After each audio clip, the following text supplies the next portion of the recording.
The Adult Ballet Studio is a podcast featuring conversations with the empowering voices of the adult ballet community, a world where passion has no limits and dreams can take flight. My name's Elizabeth Blossfield, and I'm an adult ballet dancer and your host. Welcome to the studio.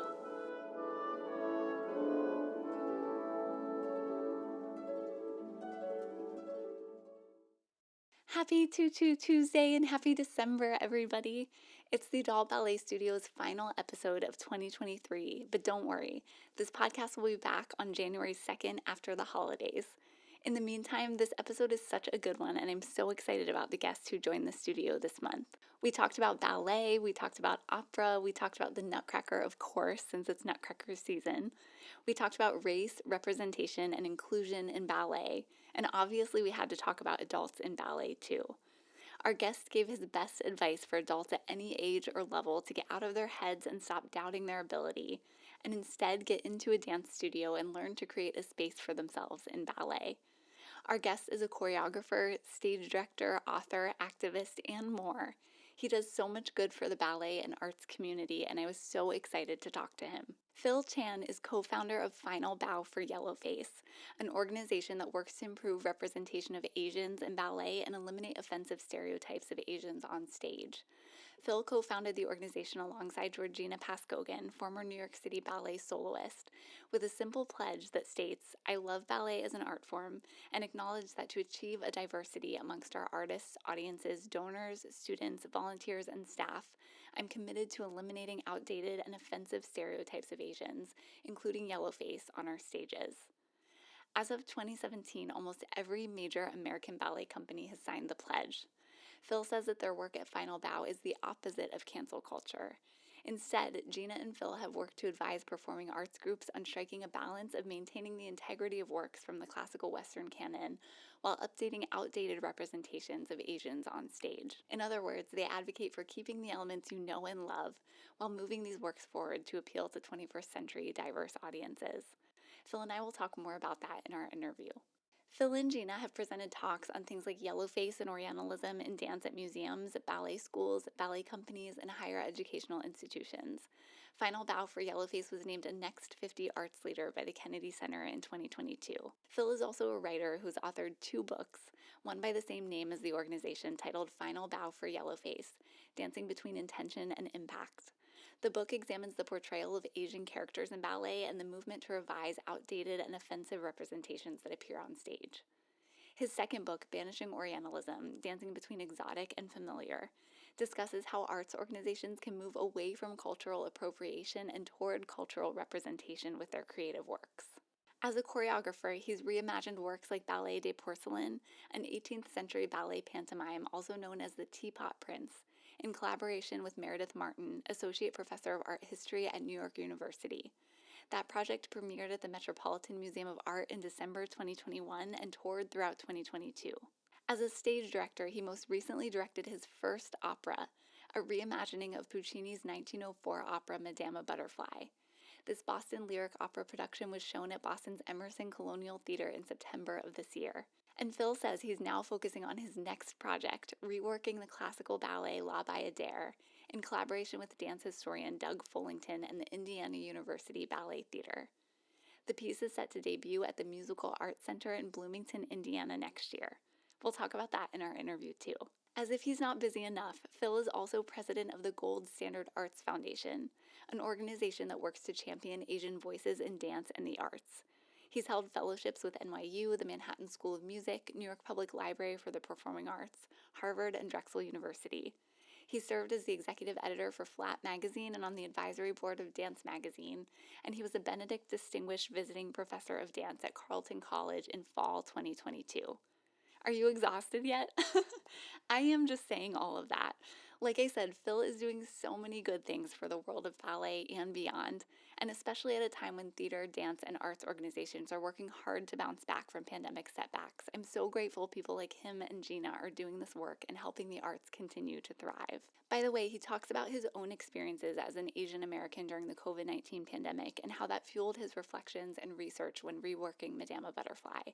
It's such a fascinating conversation. I learned so much, and I could have talked to him for several hours probably, but I kept it to one. Check out what Phil had to say.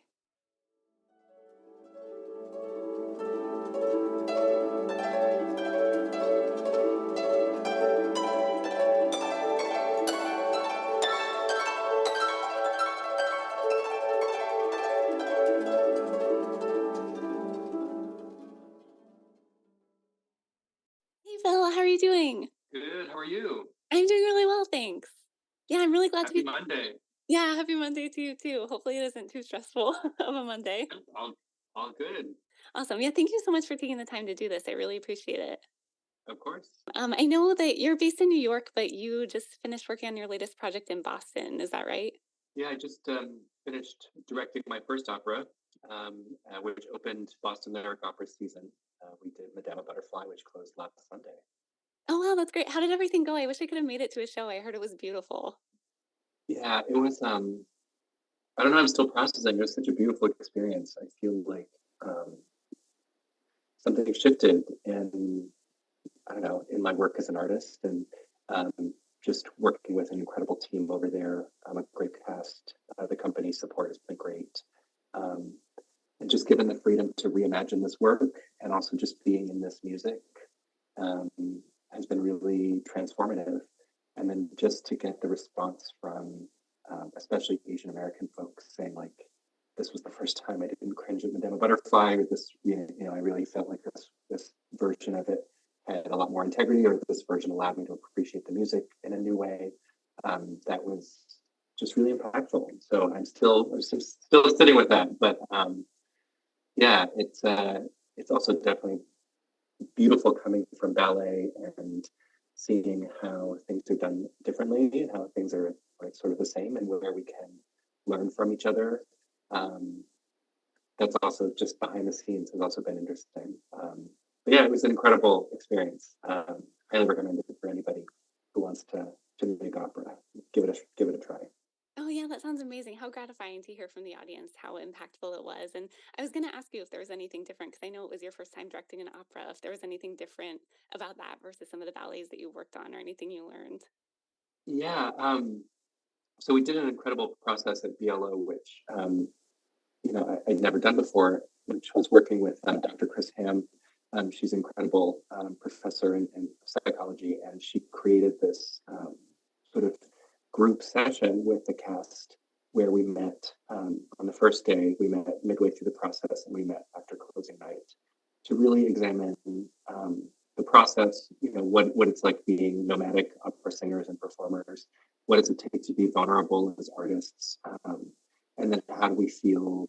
How do we talk to each other and get to know each other? And just having that day one, we had intimacy coordinators. We had a therapist on site, and actually a few of the cast members told me that they actually took advantage of some of these resources. Because we're on the road, we all have outside careers, outside jobs, outside families, and it's really hard to then go into this place where you're performing really intense emotional things when you're away from your support system. So creating an environment that supported the artistic work and created an incredible amount of vulnerability and trust and positive communications with the cast. I think that's the part that the audience doesn't see, but when they see the chemistry in a cast, they can feel it. And I think just having that process has been I don't know, was deeply impactful and moving, and just different than the way we usually do things. So that I was really Yeah. grateful that BLO had the resources for us to actually do that. It's not common, but I think it should be part of our best practice if we want to get the most out of the artist. Because my goodness, the time I spent not dealing with drama or um, do you know what I mean? Like, Yeah. or getting artists, getting them to actually commit to doing, to going to an uncomfortable or scary place. Like, it was just such a small investment of time, but just the artistic payoff and the quality of the work, I think is much more real and has much more integrity. And especially if we're trying to reach new audiences and get opera to be not just like Park and Bark, but real, relatable, urgent, radical feelings, emotions that normal people who aren't musicologists can immediately feel in their gut. I think creating that chemistry and that storytelling, that's something that we sort of did that was different. It was also fun working with the chorus as a choreographer. I love sculpting with people and movement, and how do we tell stories with bodies, with the music and counterpoint to the music. Um, an example of that is we had brilliant dances by Michael Sakamoto. When Pinkerton at the top of the opera singing about how great it is to be American and sort of this imperial song. we this aria, and then we have these these two Asian American cowboys, a cowboy and a cowgirl, who are the nightclub performers, sort of dancing around him, and it's in counterpoint to what Pinkerton is saying, but then all of a sudden you see something different in how a dance or how a chorus can maybe shape the meaning of what the words were there. So there were lots of I really enjoyed playing with the words and playing with the text, and having little moments like that. Which is the choreographer, I think, is part of the process organically, but maybe in terms of a movement perspective. I guess another thing that was different was the singers really go text first, whereas dancers go music first. Like I can't imagine running a rehearsal where you're just like not always dancing with music. Because it's so much about it of what you're doing is your body isn't responding to it, and so you need to practice responding to what it is. And the singer is just finding that emotional journey and going text first, and then only plugging in the singing later, and just working much faster that way because they've just it was easier for them to figure out the beats without the music because they already knew the music so well. Oh, So just interesting. Interesting between dance and opera that was just maybe a different process. So just treating it more like a play as opposed to a ballet in some ways. Yeah. Well, that's really cool to hear about your experience and how it sort of intersected with your experience as a choreographer. But also, that's something I've never even thought about, all of those resources that were available, the therapists and the intimacy coordinators. I think, you're right, just the physicality of doing a show like that is a lot on top of the fact that it's such an emotional experience for the actors and the performers. And as an audience member, I think you do really feel that when a show, takes it to that next level and really invests in making sure it's a collaborative experience for everyone involved. And the other thing I was curious about, I know that you sort of reimagined this opera. There were some things that you changed, some things that you retained, but how do you go about, taking a show that's rooted in, nearly 150 years of history and sort of reimagining it to bring it to a 21st century audience? What questions do you ask yourself? How do you decide what to retain versus, what you might want to update? I'm just curious how that process works. Yeah, so I mean, first of all, I have to give a shout out to Nina Yoshida Nelson. She's a mezzo soprano. She's sung over 200 performances of Suzuki all over the world, and she's the co-founder of the Asian Opera Alliance. And she served as the dramaturg with me on this process. So, essentially, my working with Nina in tandem, basically over the last like 2 years to like unpack every line of the opera, bar by bar, what is going on here? What is it supposed to be? And then the integral question, which drives my creative practice, is asking the question, what else could it be? So, when you're like a little kid, you're like a pen, it's like, it's not just a pen, it's like a sword and a lightsaber and a magic wand and a rocket ship, right? Like, but it's still just a pen, right? And so that's part of that game for me. It's like, okay, we have what it is. Okay, so first we have to define what it is. And then the second question is, what else could it be? Right? So looking at Butterfly, what is the story here? What are the themes? What are the characters? What are the power dynamics? What is the arc of the tragedy? What's Puccini trying to say? All of those things were first. We had to figure out what it is. When you go to the doctor's office, you have to figure, okay, so what is it? What is it? Right. BLO is incredibly supportive here because this has been like 3 years coming. We've been working on this production.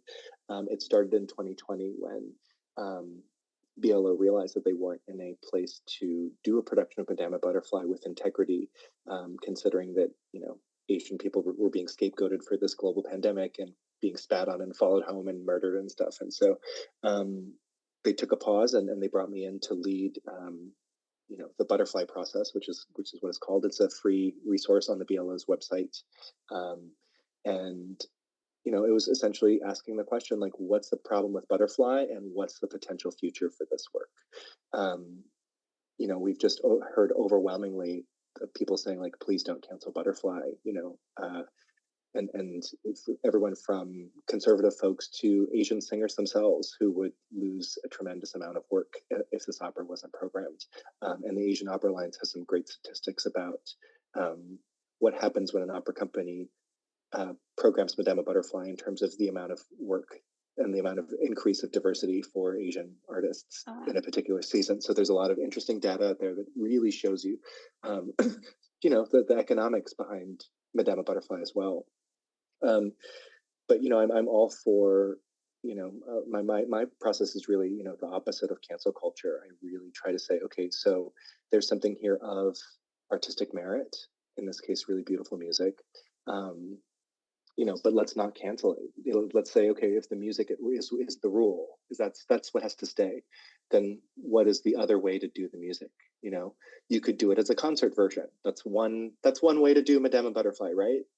But what's another way to stage it, so that you can have the music? And so that became the guardrails. The butterfly process became the guardrails. And I don't know, I've never seen opera companies again dedicate resources to actually bring together scholars, historians, performers, directors, artists, to really unpack the work from a myriad of different angles. So looking at it from the history of the opera itself, the tropes of women and Asian people and Orientalism and Americans, embedded in the work.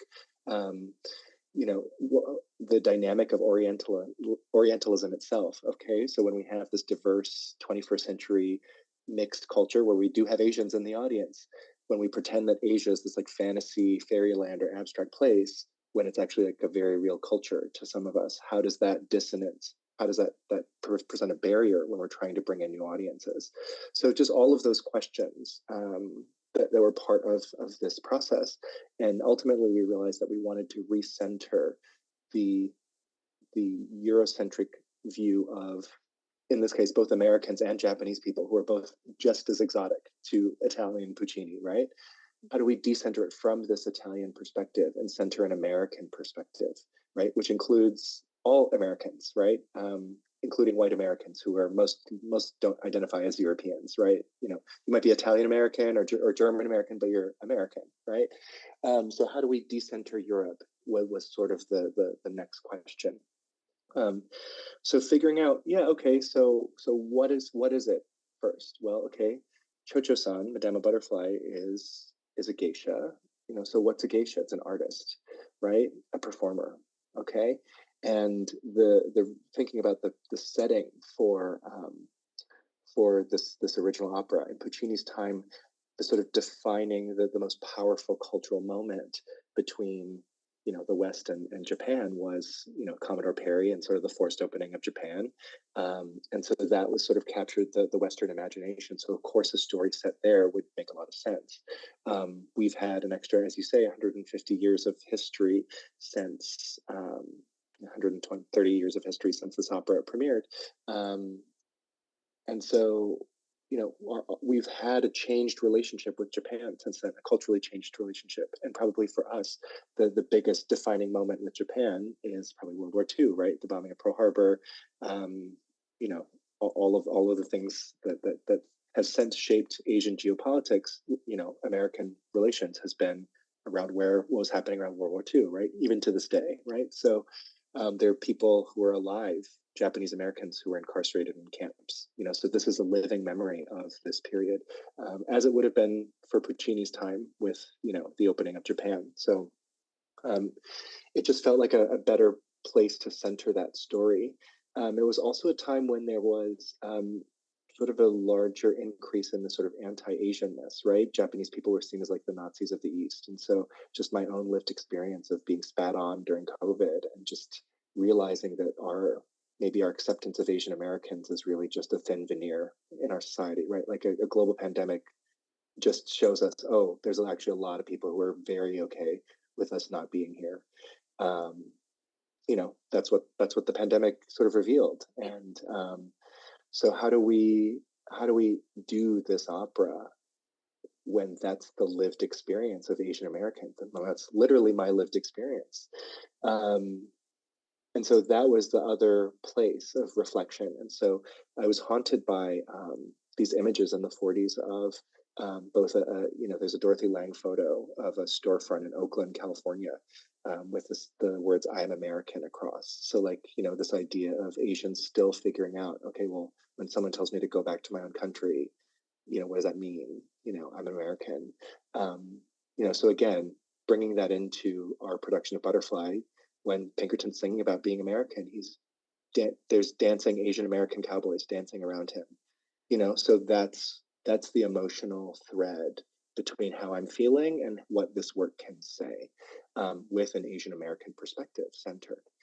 Um, and so, yeah, and I was also privileged enough to do to host a Q&A at Lincoln Center, with after a screening of Arthur Dong's Forbidden City, USA. Arthur Dong's an incredible filmmaker and produced this documentary. It's brilliant. It's under an hour. Highly recommend it to anybody who's interested in this history. But basically, from the 20s to the 60s, there were these nightclubs in San Francisco Chinatown that were, um, you know, the Asian performers were excluded from the white spaces, so they created their own nightclubs, and they were quite subversive in their acts. They'd say like, "Oh, come see some, the Oriental girls look a little bit different. Come on down to Chinatown." And then once you got there, they were just like American girls doing the Charleston, or like the same like dances that you'd see in the white clubs. They just happened to be, Asian American, Chinese American, and so again, just seeing that richness and clicking, aha, okay, so a geisha would be a jazz singer in the 40s in one of these nightclubs. And if she's Japanese, she would probably be hiding her identity, and what happens when it's revealed and then her community turns against her.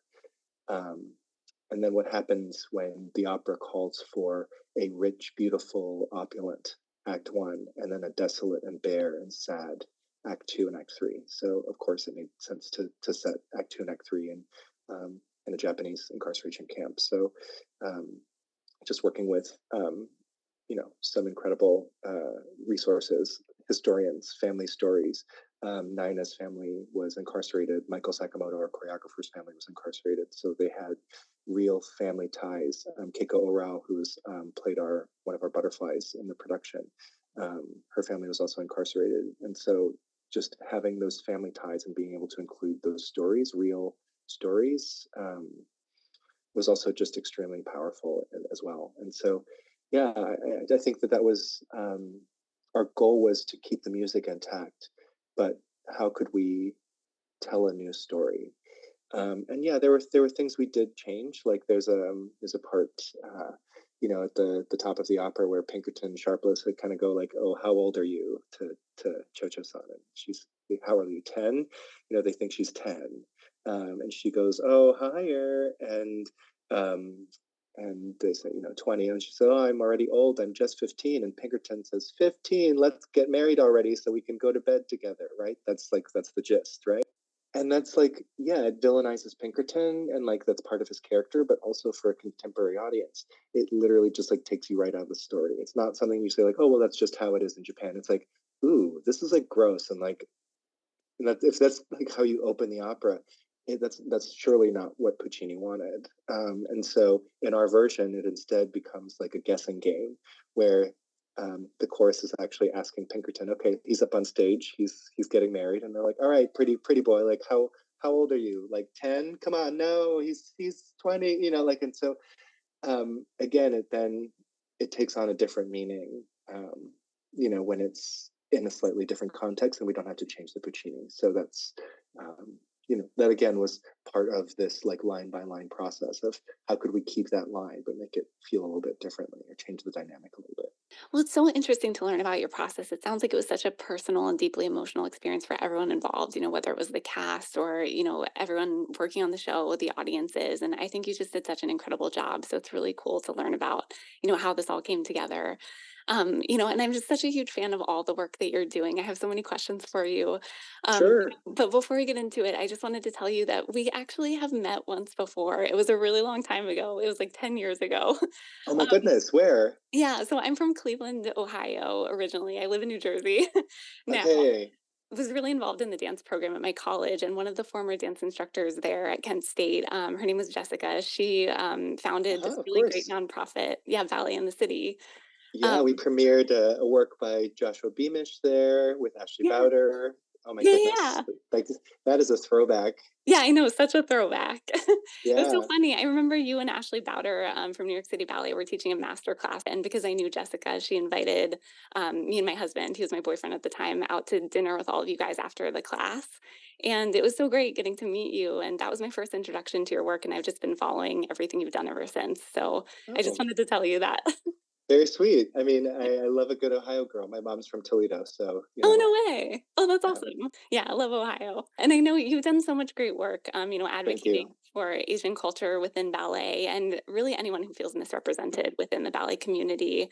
I know that you co-founded the organization Final Bow for Yellowface along with New York City Ballet soloist Georgina Pazcoguin. And I was curious how your career as, a professional ballet dancer and choreographer and stage director sort of translated to the activism and the work that you're doing now and, how that all sort of came together.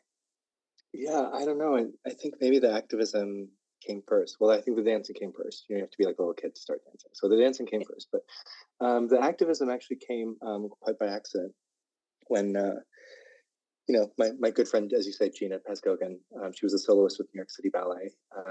Now she's a producer on Here Lies Love on Broadway. So we're still now running around doing different things, but yeah. So she was in a diversity committee meeting at New York City Ballet, and one of the things that came up was the Nutcracker. The issues of how different nationalities are represented in the second act of the Nutcracker when the little girl Marie goes to the Kingdom Sweets and she meets all these different candies that are representative of like different countries, and some of the countries are a little bit more racist than other countries, and how they're represented because some were closer to home, like the European countries, the countries that helped develop ballet as an art form, like the Russian dance is probably going to be a little less racist than the since it's a Russian ballet, than say the Arabian dance, which has no cultural contributions to ballet whatsoever. So that conversation, and this was in 2017, led to a few changes to the Nutcracker. And after that meeting, I called Gina. I said, I think Peter's going to change the Nutcracker, and if Peter's willing to do it, then like why not every other company in America? Especially since we as an art form are saying yes, diversity, equity, inclusion. We want non-white people to come into this art form and feel included. Yet we're presenting these like caricatured Mickey Rooney, Breakfast at Tiffany's, Ching Chang Chong stereotypes on our stages. It's like those two things don't work out. Like, please help us as Asian people who are in ballet, who love it, who want it to continue. Like, help us build audiences within our community, but like not perpetuating these like outdated and offensive caricatures. And we're also not advocating to cancel the ballet. We're updating them to be more inclusive. And a great example of that is the New York City Ballet version is also done by Pacific Northwest Ballet in Seattle. And they just debuted in, I think it's 2 years ago now, maybe 3 years ago, that same Chinese dance. But it's instead of like this, like, rice paddy hat Fu Manchu guy in Yellowface, it's now a green tea cricket that lives in a box and jumps. And like it's one of the most respectful, symbols in Chinese culture. It's spring, it's fun, it's a perfect gift for a young lady who's growing into womanhood, and it's a potent Chinese symbol. It's not racist, and you can keep the choreography and keep the music, and it's not racist. So again, we're not saying don't do that dance or don't do the Nutcracker, because we realize that we need that revenue from the Nutcracker to commission works by female choreographers who have been underrepresented, Black choreographers, whatever. We need that as part of the economic machine to keep dance going in that way. So, and Butterfly is also one of those works that's part of the economic model that also allows us to take larger artistic risks. So at this point, pretty much every major American ballet company signed this pledge that we put up at yellowface.org.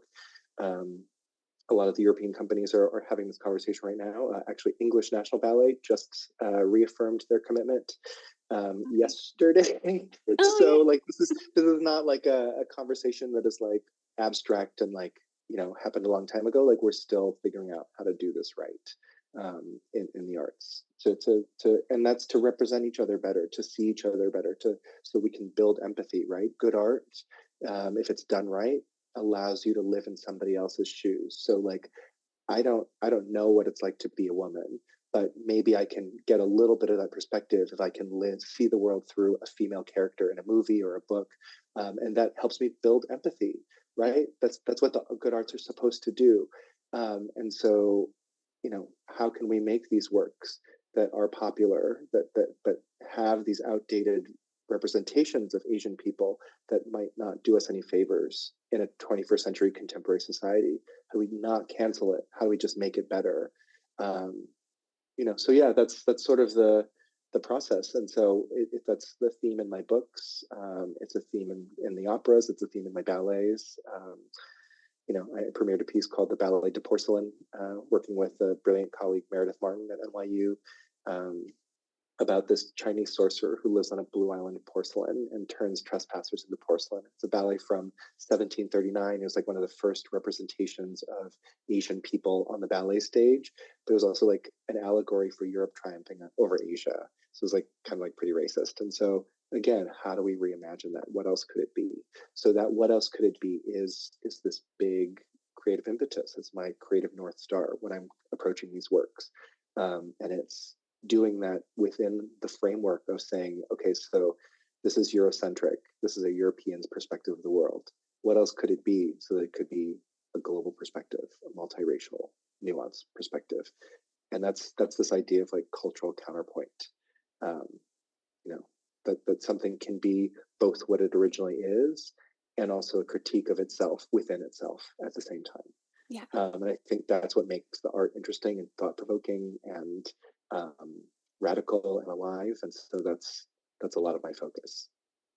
Yeah, and you said two things that I really love. I think that's so true. When I was in school reading about some of these things in history textbooks, I don't think it caused me to examine, my privilege or my internalized bias, or really think about any of these things as critically as when, I go see a performance or I watch a film or read a book, and it really helps me empathize with these characters and understand experiences of people that I've never had, but I can really get inside their head. So I think that's so true and so important, with the work that you're doing.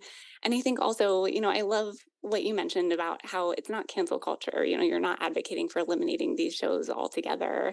And, you've spoken a lot about the importance of keeping tradition alive, retaining some of the more meaningful elements, but still embracing changes, with the elements that are maybe harmful to groups of people, whether it's, Asians, people of color, women. And I think that's such an important balance to be struck too, because there is a lot to retain about the shows that people love, but there's also a lot that could be updated for a 21st century audience, as we talked about. I heard you talking on another podcast, the Why Dance Matters podcast, that when you reimagine classical ballets, like you were talking about La Bayadere or, the work that you've done with the Nutcracker, you include multiracial elements so that anybody can see themselves represented on stage. And I was curious if you could talk about why that representation is so important for the future of ballet and how not only companies, but also, studios and individual teachers can foster an environment that supports that. Yeah, I think it's we're coming up to this challenge where we have this repertory that is, traditionally is Eurocentric, right? So it's usually done by primarily white folks, right?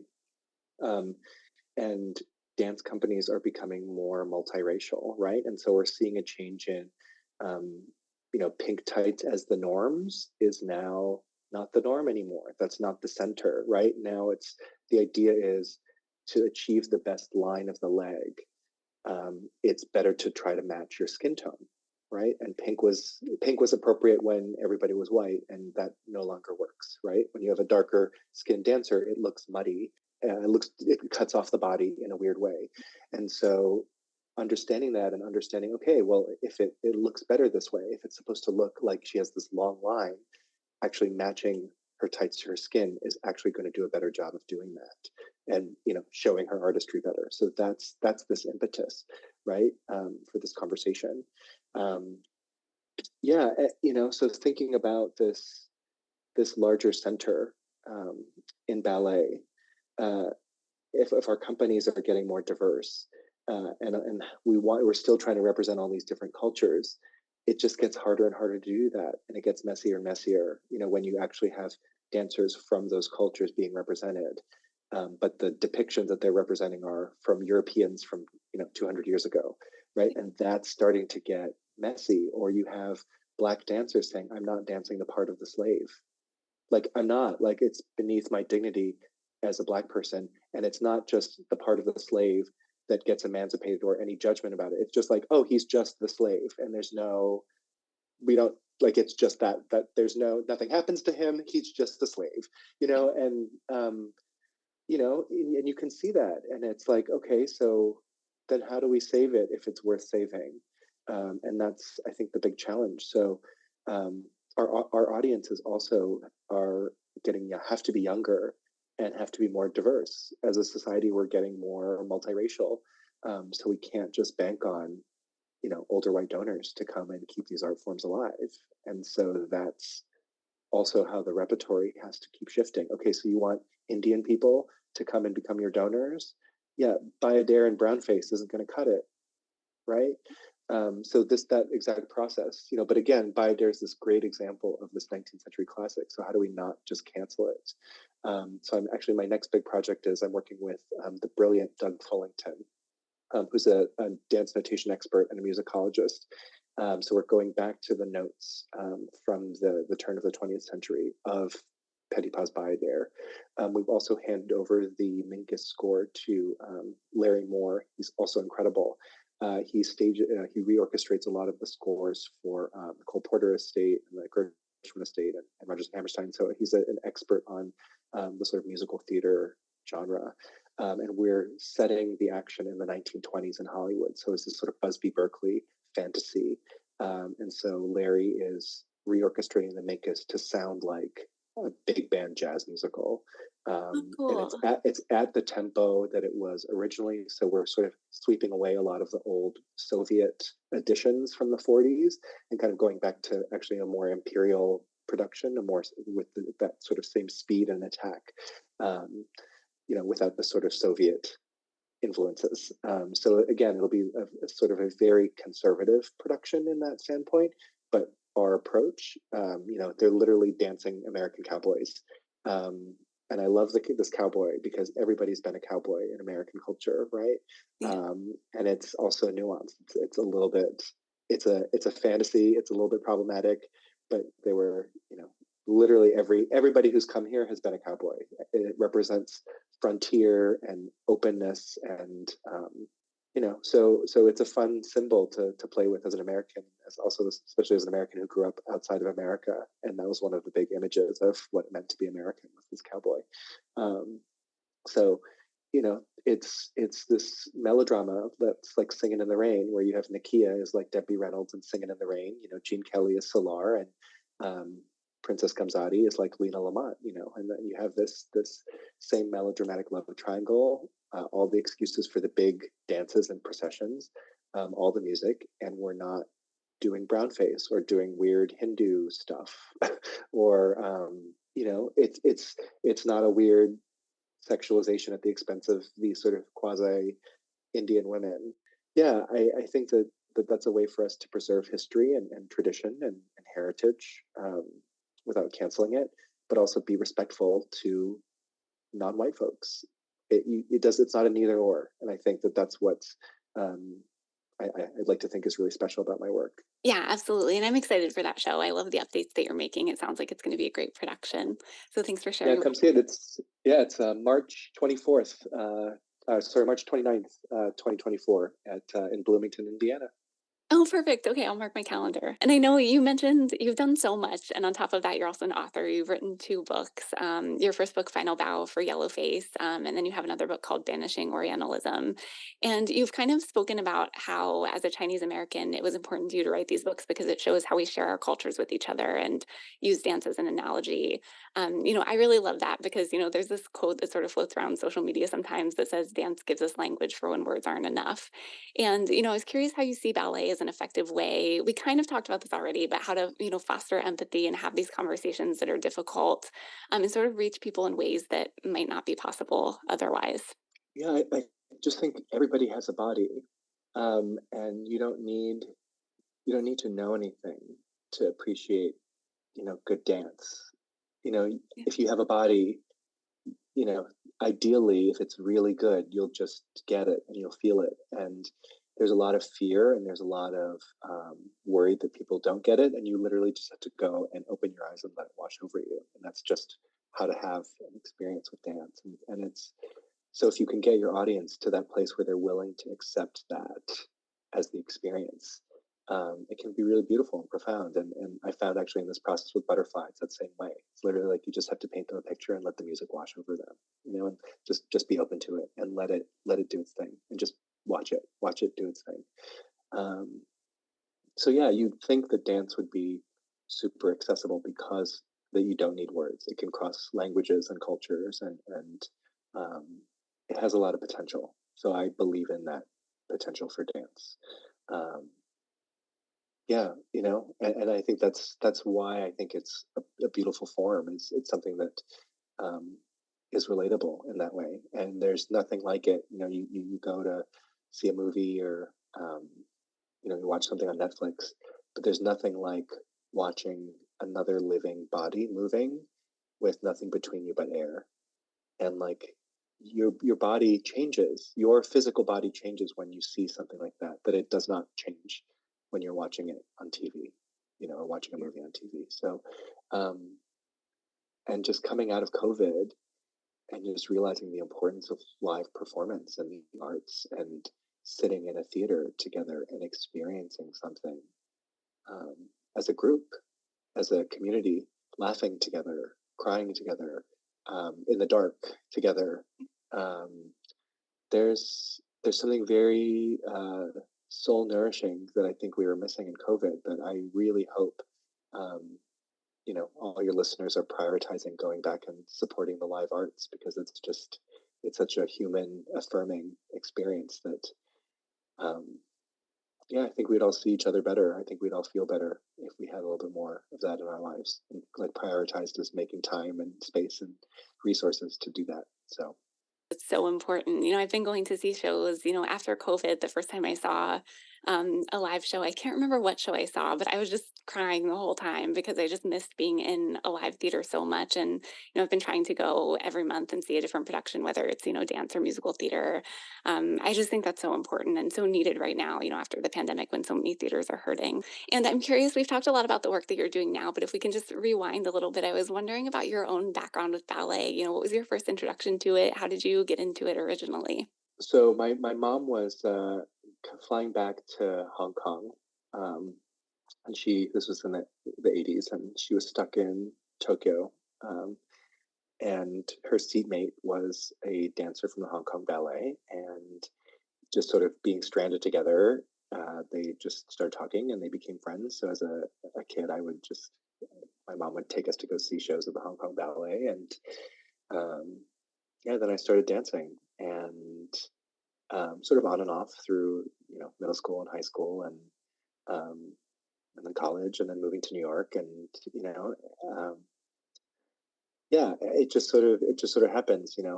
Every time I pushed it away, it kept coming back. So you know, it's nice, and it's also, I think, part of it was nice to just be able to move, when we moved from Hong Kong to Berkeley, California, to also have that as a constant thing in my life was also, I think, really positive. um, but yeah, no, you know it's been nice. Also, I think my time at Ailey, I was on scholarship at Alvin Ailey, at the school, and just being in a space where whiteness wasn't centered, in this case blackness was centered. The faculty, the space, who was on the walls. um, again, I was not centered, but it was nice to see that multiple centers were possible. Going from like studios where everybody was Chinese, studios where everyone was white, studios where folks were black. Like, it's just showing that it is possible to have different centers for dance.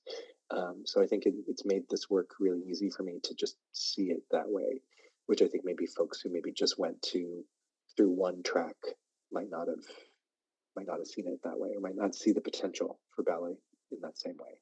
Right. Yeah. And I started this podcast because, I danced my whole life all the way through college. And once I graduated from college, I wanted to continue with ballet. It was something that I was so passionate about, but I realized that as someone who wasn't pursuing it as a career, it became so much harder. There is such a lack of resources for dancers who are adults but are amateurs and just want to continue to be challenged, and grow their technique without pursuing it as a career. And I'm thankful that things are changing. There are some people doing great things to kind of bring ballet to everyone, which is, why I wanted to start this podcast to talk to everybody who's trying to make ballet more inclusive. And, I've spoken with a lot of adult dancers like me who aren't pro, but, want to continue with their ballet journey. And a lot of the concerns that I hear are, am I too old to do ballet, or am I too inexperienced, or do I not have the right body type? And I think, as you were saying, a lot of those concerns kind of come from a place of feeling unseen. You go to a ballet and you see all white dancers, same body type, same age, and you think, where do I fit in here? So I was curious what your advice would be to dancers like myself who maybe have those concerns and are scared to get started or to restart with ballet, or what's the advice that you would share about how they can create a space for themselves? Yeah, I've been struggling to get back to class myself, so this is like and this is like a COVID thing, and that's just my thing. It's just time. I've been on the road. My career is different now, so I'm like I'm just missing my daily bar. But my substitute is I run every day, so that's like but Oh, nice. that sort of takes the place of that, because I can do that from anywhere. But class for me represents a place to make mistakes, which I feel like I don't always have in my normal life, to experiment, to play. It's the time when my mind is quiet. There's like literally nothing in my head, and there's always something in my head. It's just about the music and feeling in touch with my body. It feels like church. It feels spiritual. I feel grounded. I'm aware of my breath. I'm aware of where I'm holding tension. Um, and it's fun. I love a challenge. I love it when it's hard. I love it when I can be in competition with just myself and how well I can do something. Um, yeah, and I love just dancing to beautiful music, and I love the feeling of camaraderie of flying through the air with a few other friends. Um, so all of those things are great, and it's like you can just, it's like a yoga class. It's like there shouldn't be this fear of like, oh, I need to be a certain way, or I need to be a professional, I need to be any good at it. It's not about that. It's everybody's on their own personal journey, and the fact that we're all here and we're sharing this space and we're committed to doing this series of steps together, that's enough. That's okay. I love adult open classes. I love it. Actually, like I totally get this fear of, oh my god, when you're taking class at Steps on Broadway and like you're behind Paloma Herrera like at the bar, and like you're like behind Wendy Terrifying. Whalen, and you're like, yeah, right, like come on guys, like how am I supposed to focus now? But um it can feel that way. It can feel like you're in these like scary spaces when you maybe don't know what you're doing. You might be new or inexperienced, but there is just a learning curve. It's like learning a language, right? Like you just have to keep practicing, and then you'll get better and better. And that's part of what makes it frustrating and beautiful and hard and challenging, and just the benefits of being that in touch with your body outside of class and how you feel the rest of the day. Man, it's so good. It's so good. So yeah, if you're an adult, if you're just like, how do I do this? I can't. I don't want to do it unless I'm really good. I don't want to do it unless I can go X times a week. I don't want, like, get over it. Get over it and just go. Just Yeah, go and you'll just do feel it. better. Just do it. Just do it. You'll feel better. Even if it's scary. Oh my God, isn't it great to like get out of your comfort zone and do something that scares you? It's so great. Do it. Just like love yourself enough and just do it. If you want to do it, if it's in your heart, if you feel like you want to do it, just do it.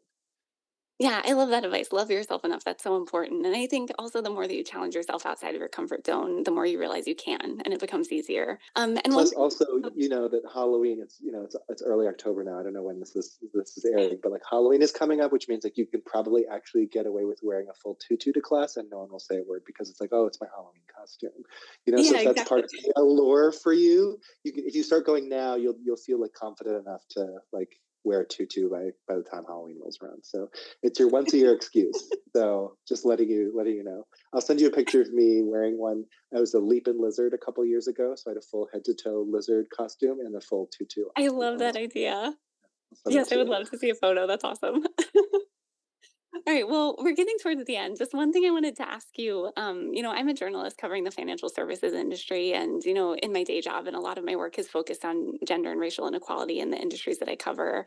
And what I found with industries like ballet that have been around for so long and are rooted in so much tradition is that change can be gradual. And I find myself sometimes feeling so defeated. Like we've made so much progress, we've taken so many steps forward, and we've also taken steps back, and there's just so much to do all the time, especially for me with issues of gender inequality because it's so personal to me as a woman.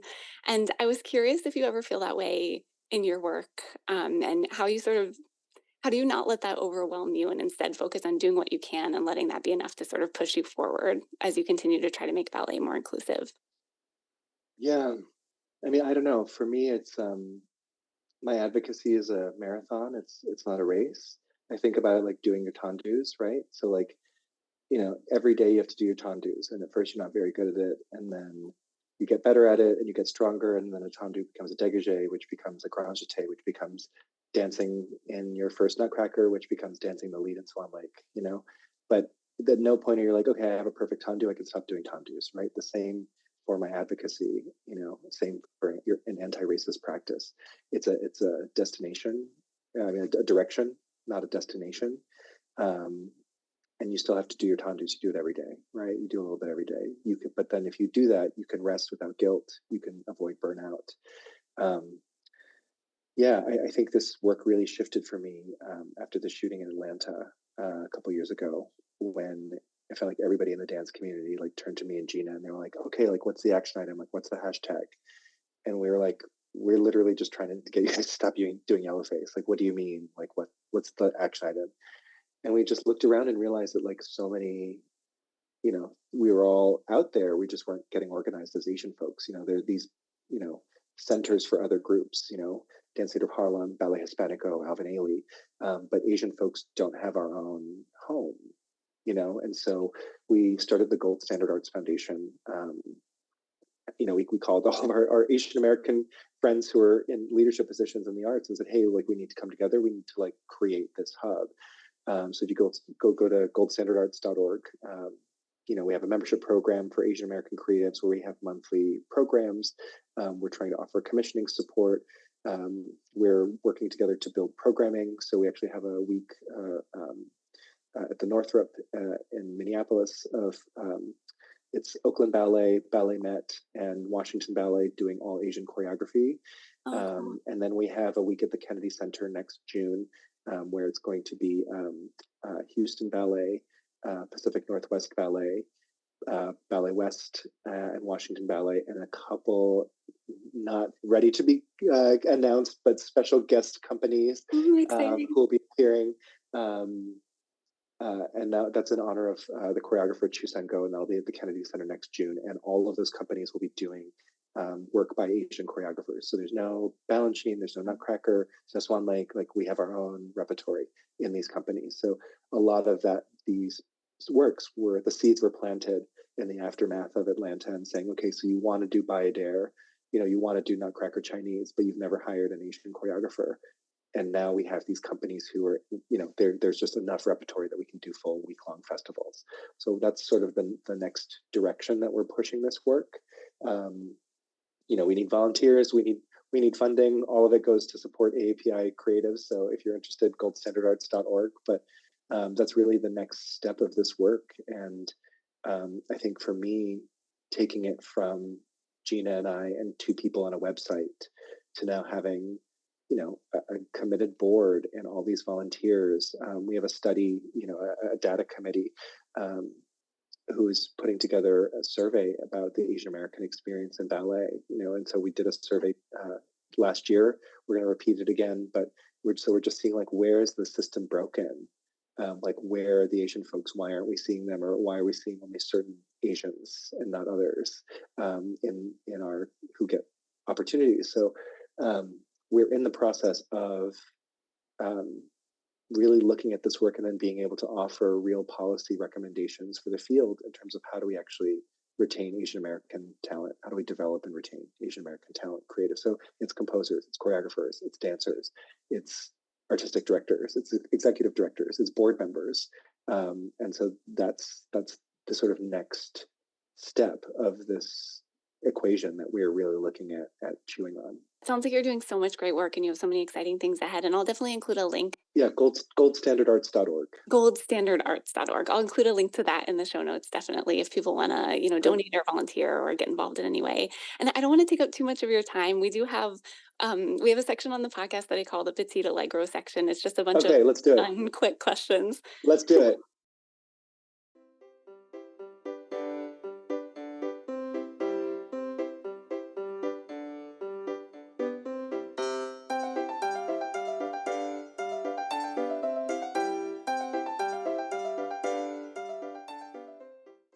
So I'm curious, and you can answer this from your perspective as a dancer, choreographer, or director, however you want, but what's the go-to item that you have to have at every rehearsal or class? Ooh, my Theragun. Oh, those are so important. Is there a dancer or a teacher who has inspired you or mentored you throughout your career? Oh, I really look up to David Henry Hwang. He's a playwright. He was just really instrumental in leading the way about how do we talk about Yellowface and Orientalism in the performance. He's one of my artistic advisors. He's one of our board members.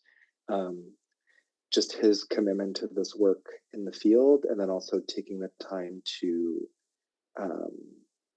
work with us as sort of next generation who's doing this has been just incredibly meaningful.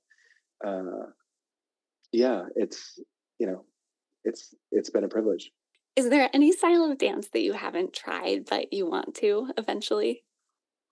Ooh, I'm very curious about classical Indian dance.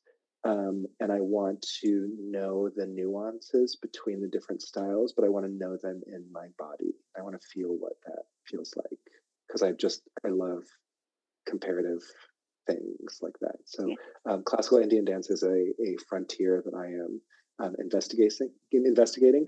Also, hula. Oh, Like yes. it's so beautiful, and I'm like, how do I try that in my body? Also, they're still recovering in Maui, so another place to send your donations if you need. If you are able to, they're still recovering as a community. So Yeah, absolutely. They need all the help they can get. So anything anybody can do. And then is there a story, whether it's, a novel, a film, or maybe a play that you'd like to adapt into a ballet but haven't yet? I mean, like Mikado is high on my list. It's one of my favorite Gilbert and Sullivan operettas. It's like really problematic the way it's traditionally done, usually in Yellowface, but it's just like so funny and the music is so good. So like, and I've got a great swing at that one. I've got a great way to twist that one around. But yeah, I don't know. It seems to be that I'm also starting to get opportunities to just do non-Orientalist work, and I think that's also interesting and fun too. Just a regular opera that isn't about race or isn't about being Asian, or it's just another opera or just another ballet. So yeah, those are sort of, those projects are coming down the pipeline, and so just excited to keep going. Yeah, that is exciting. That's awesome. I know it's confusing because we're recording in early October, but this episode is slated for December. So I was curious if there are any. Oh, so no Halloween, no No Halloween. Halloween, no, but you can still wear your tutus to class. Well, I feel like then you're in like Nutcracker season, and then like everyone's just in the mood. So like you can just be like, well, I was just having a bad day, and I just need to do this for myself. And I feel like no teacher would be like, no, you can't do that. Yeah, exactly. Who's going to tell you no? Yeah, who's going to tell you no? Right. Live your life. Are there any holiday traditions that you look forward to every year? Ooh, in December? December for me is like, it's just been like a weird thing because I've had Nutcracker for so many years, and then like not doing Nutcracker and being able to like go skiing with my family is like weird. I always have this like sigh of relief, after Nutcracker season's over, because it's usually like a Yellowface blitz, for us or for Gina and I. Yeah.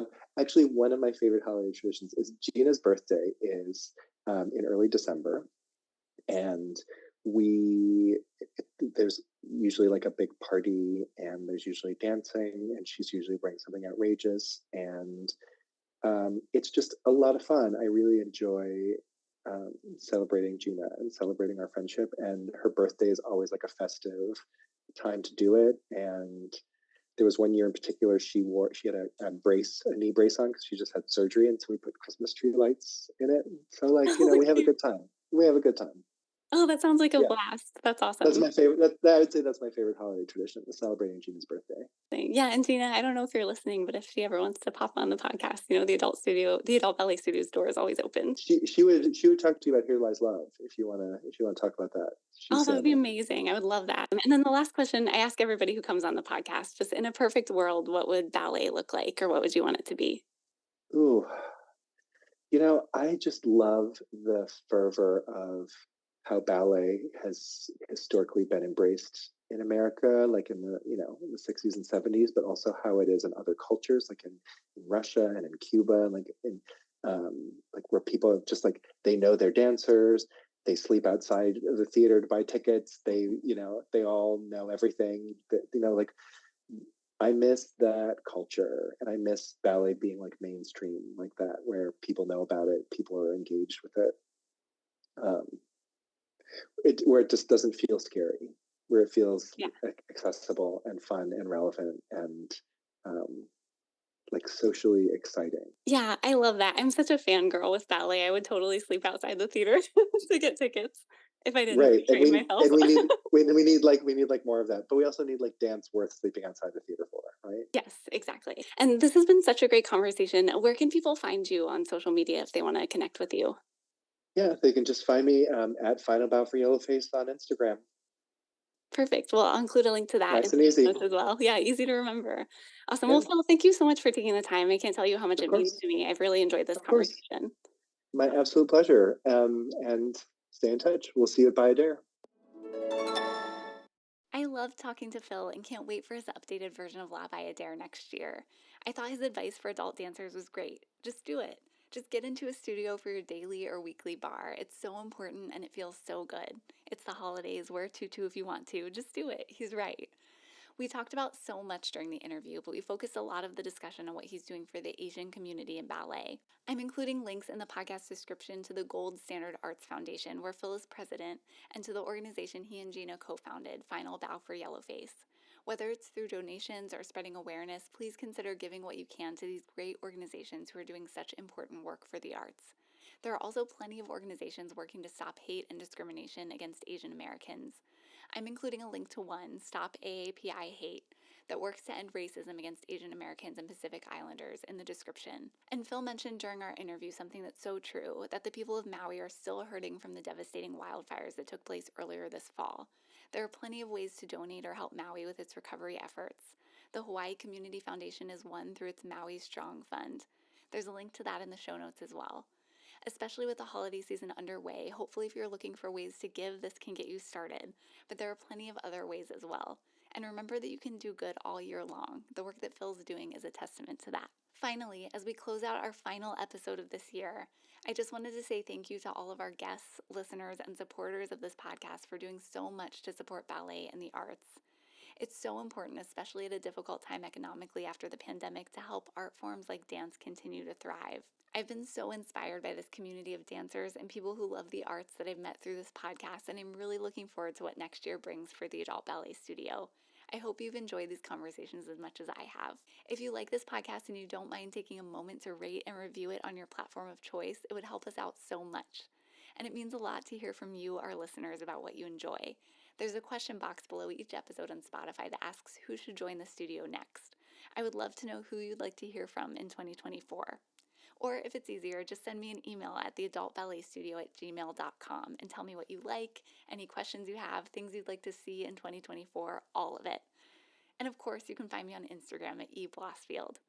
Thanks so much to Phil for such a great conversation to close out this year, and thanks to all of you for helping this podcast grow in just a few short months. Our first episode of 2024 will be on January 2nd, and we have another great guest, so you won't want to miss it. In the meantime, happy holidays however you celebrate. Keep dancing, and see you at the bar.